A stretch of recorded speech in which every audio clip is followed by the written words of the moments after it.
El día de hoy, aprovechando que rompí el resorte de estas tijeras, les mostraré cómo reemplazar esta pieza. Bueno, para esto necesitaremos una pluma,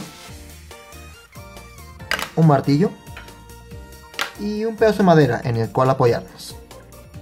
Lo que haremos será abrir nuestras tijeras, apoyarnos en la suiza en la madera y justo en este pequeño gancho, pequeño círculo que tenemos, vamos a ponerlo en esta parte de la suiza, en esta perforación.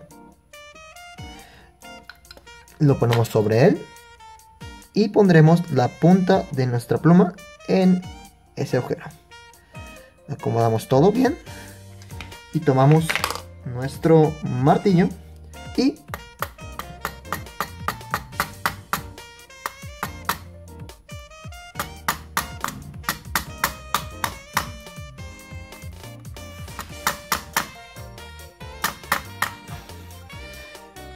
martillamos hasta que quede a nivel.